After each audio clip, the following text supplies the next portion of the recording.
आदति त्यागी। William Shakespeare ने कहा था कि व्हाट्स इन अ नेम, जी हाँ व्हाट्स इन अ नेम। लेकिन शेक्सपियर अगर आज भारत में होते तो शायद ये कहने के लिए मजबूर हो जाते, इट्स ऑल अबाउट नेम। देश में नए दौर की राजनीति में बुलडोजर, लाउडस्पीकर, अजान की आवाज, हनुमान चालीसा पर सियासी रार है तो अब नाम पर भी तकरार है। दरअसल दिल्ली में एमसीडी चुनाव से पहले बीजेपी ने नेम गेम या नेम चेंज प्लान शुरू किया है।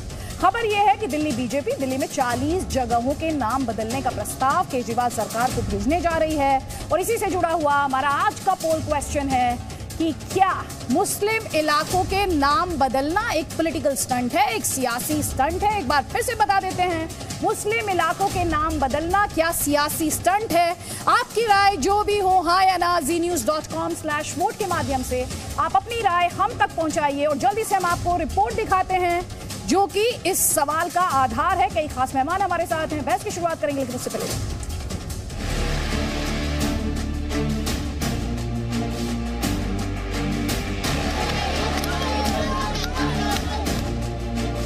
मुगल और गुलामी के प्रतीक चिन्ह के रूप में आज कोई गांववासी उन नामों को स्वीकार नहीं कर रहा है और आने वाली जो पीढ़ियां हैं वो गांव के नामों को उन नामों से जाने जिन्होंने देश और समाज के लिए लड़ाई लड़ी।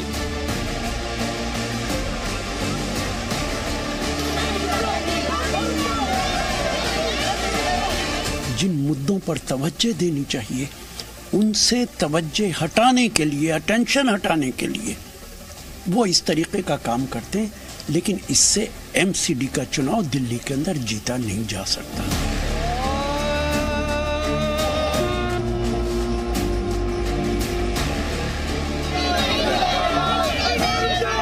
अगर उत्तर प्रदेश के अंदर नाम परिवर्तित हो सकते हैं तो कई वर्षों से जो हमारे बुजुर्ग और सब लोग प्रयासरत थे, तो उस पे हम क्यों ना पहल करें। एक तरफा कार्रवाई तो बीजेपी कर रही है और मैं तो ट्विटर के माध्यम से इस बात को कहा हूं कि बीजेपी तो मुसलमानों के खिलाफ एक ऐलान जंग शुरू कर चुकी है।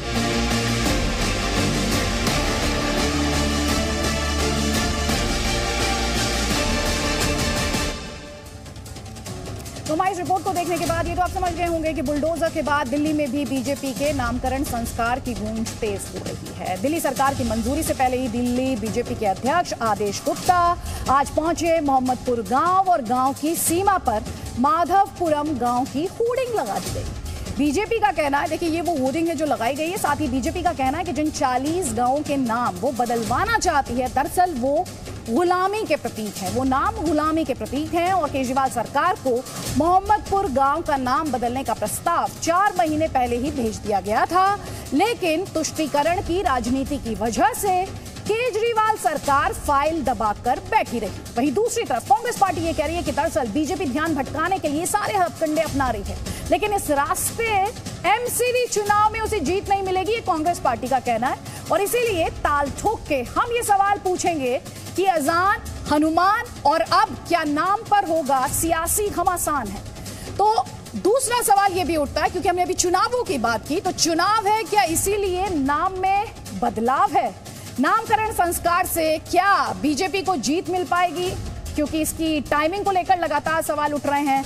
और बदलेगा नाम तो क्या मिटेगा मुगलिया निशान? ये अपने आप में एक सवाल, क्योंकि बीजेपी द्वारा यही बात बार बार कही जा रही है। आपको जल्दी से बता देते हैं कि एक खास मेहमान हमारे साथ हैं। हमारे साथ बीजेपी का पक्ष रखने के लिए डॉक्टर संबित पात्रा जुड़ेंगे अब से थोड़ी ही देर बाद। राजीव तुली आपको स्क्रीन पर दिखाई दे रहे हैं और साथ ही हमारे साथ अतर नईम है कांग्रेस पार्टी का पक्ष रखने के लिए। अतर नईम, ये नेम चेंज पॉलिटिक्स तो पुरानी है, आपकी पार्टी ने भी की है और अब बीजेपी भी कर रही है। हमारे समय में कोई नाम चेंज किया गया या बदला गया, वैसे तो कोई बहुत घटनाएं ऐसी नहीं है, लेकिन कहीं अगर है तो वो ये अनिवार्यता थी कि उस जगह का कुछ नवीनीकरण हुआ, उस जगह का कुछ वर्तमान में किससे जुड़ाव रहा है, किसी घृणा और नफरत के आधार पे नहीं रहा। हमने कोई ऐसा नाम चेंज नहीं किया। इनका केवल और केवल एमसीडी चुनाव को जीतने के लिए एक प्रपंच है।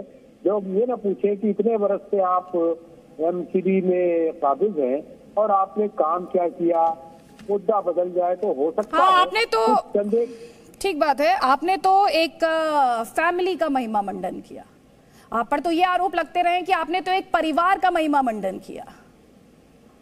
जिस परिवार के लिए ये कहते हैं भाजपा के लोग, उसका इतिहास थोड़ा सा सही ढंग से पढ़ ले, देख ले। पंडित मोतीलाल नेहरू, पंडित जवाहरलाल नेहरू, इंदिरा गांधी जी, ये सब के सब जेल रहे हैं, कितने कितने बरस रहे हैं। लेकिन मैं ये नहीं समझ पाई कि ये आप जिस बात को डिफेंड करने की यहाँ पर कोशिश कर रहे हैं, अब एक नॉट प्लेस, अब आपने राजीव चौक, इंदिरा चौक, नॉट प्लेस, एक आम आदमी की नजर में कहें, आम व्यक्ति की नजर में कहें, कम से कम अपने बारे में तो मैं कह सकती हूँ, मैं किसी को बताती हूँ outer circle, inner circle, not place. कोई किसी को आप नहीं बताते राजीव चौक आ जाइएगा। सर, मैं यही समझाने की कोशिश कर रही हूँ, व्हाट्स इन अ नेम। हमारे साथ डॉक्टर संबित पात्रा है। डॉक्टर संबित पात्रा, आपके ओपोनेंट्स ये कह रहे हैं, अभी आपने अतर नईम को सुना होगा, वो ये कह रहे हैं हम भी बदलते थे ना, लेकिन हमने किसी कम्युनिटी को टारगेट करने के लिए नहीं किया। ये आपसे सवाल पूछ रहे हैं। And by the way, long time no see. Good to have you.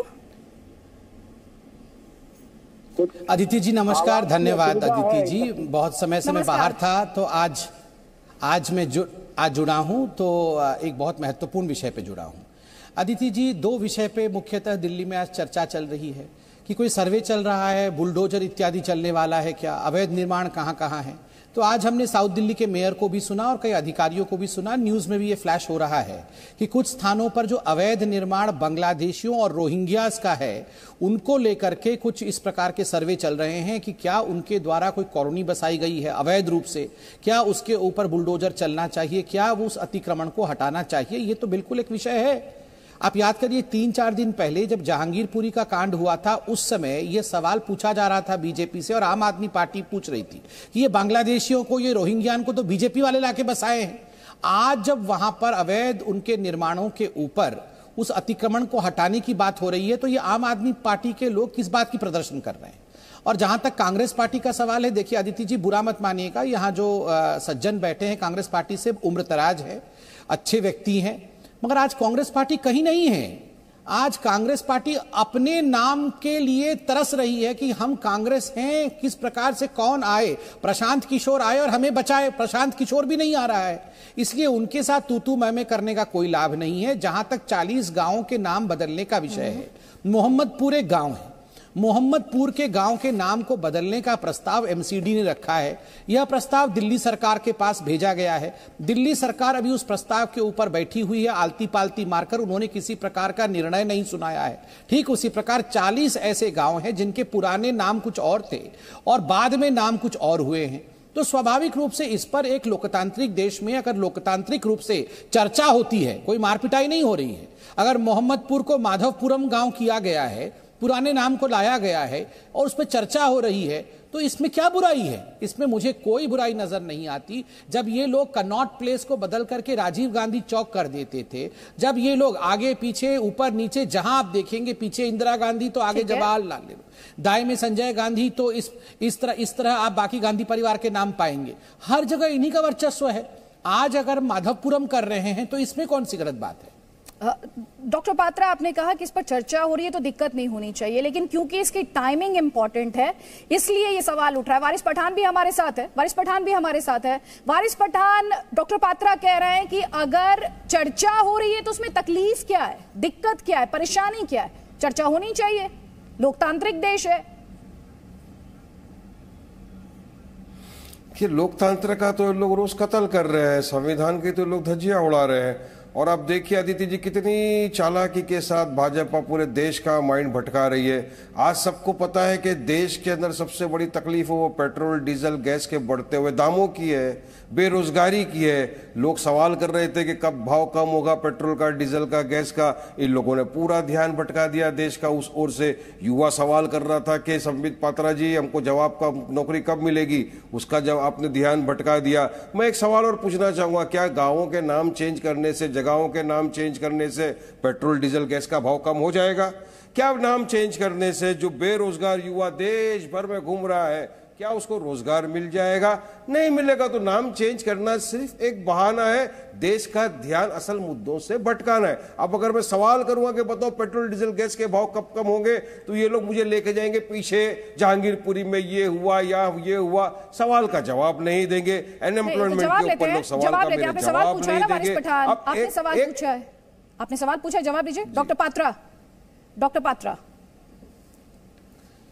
देखिए, मैंने वारिस पठान जी को बड़े ध्यान से सुना। वारिस पठान जी को लगता है ये सब भारतीय जनता पार्टी ध्यान भटकाने के लिए कर रही है। तो मैं तो सिर्फ इतना ही कह रहा हूं कि ये ध्यान भटकाने के लिए हम कर रहे हैं, तो ये भटक के आ क्यों जा रहे हैं? जैसे ही आपके गेस्ट कोऑर्डिनेटर ने फोन किया होता कि वारिस पठान जी आपको आज डिबेट पे आना है, टॉपिक तो बताया ही होगा कि टॉपिक ऑफ डिस्कशन है ये जो बुलडोजर चलेगा रोहिंग्यान के घरों के ऊपर, या बांग्लादेशियों का विषय है, या यहाँ माधवपुर गांव का नाम हो गया मोहम्मदपुर से, तो फटाफट तैयार हो गया, हाँ मैं आ रहा हूं 5 बजे में आ रहा हूं। क्यों उस समय बोल देते अरे पेट्रोल पे नहीं हो रहा है, अच्छा रोजगार पे नहीं है, तो मैं इस डिबेट पे नहीं आऊंगा। खुद भटक के आ गए हैं। देखिए, ये ओवैसी जी दिन में 5 बार ये इंटरव्यू देते हैं, दिन में 5 बार, सुबह इस चैनल में, दोपहर को इस चैनल में, उसके शाम को, उसके रात को 5 बार ये अपना इंटरव्यू देते हैं। और आप मुझे एक इंटरव्यू दिखा दीजिए जिसमें ओवैसी जी बात करते हैं पेट्रोल के रेट के बारे में, जहां बेरोजगारी रोजगारी के बारे में बात करते हैं, मुस्लिम युवकों के डेवलपमेंट के बारे में बात करते हैं। वो क्या बात करते हैं? वो बात करते हैं संविधान समाप्त हो गया, सरिया कानून कैसे आएगा, हिजाब का क्या हो गया, उनके विषय तो यूनिफॉर्म सिविल कोड, उनके सारे विषय तो यही सब है। आपके सारे विषय वो है, हम उसका उत्तर दें तो आपको गड़बड़ी हो जाए। और एक बात अब मैं अंत कर रहा हूं आदित्य जी, इस देश में बाबर रोड और औरंगजेब रोड की क्या आवश्यकता है? आप बताइए, 75 वर्षों तक इस देश ने बाबर रोड, अभी भी एक बाबर लेन है, बाबर रोड तो हटा, मगर बाबर लेन, Aurangzeb road, APJ Abdul Kalam road हमने किया, उस पर भी इन लोगों को आपत्ति थी, बाद में मानना पड़ा। क्यों? मैं पूछ रहा हूं, ये बाबर या औरंगजेब कौन है? क्यों इनकी महिमा मंडन किया जाए? ठीक है, वारिस पठान ये कह रहे हैं कि ऐसे देना चाहता हूं। जी रिप्लाई दीजिए। 2 बातें उन्होंने उठाई हैं। उन्होंने कहा ओवैसी साहब जब इंटरव्यू देते तब उन्हें महंगाई, पेट्रोल, डीजल याद नहीं रहता। नहीं, इन्होंने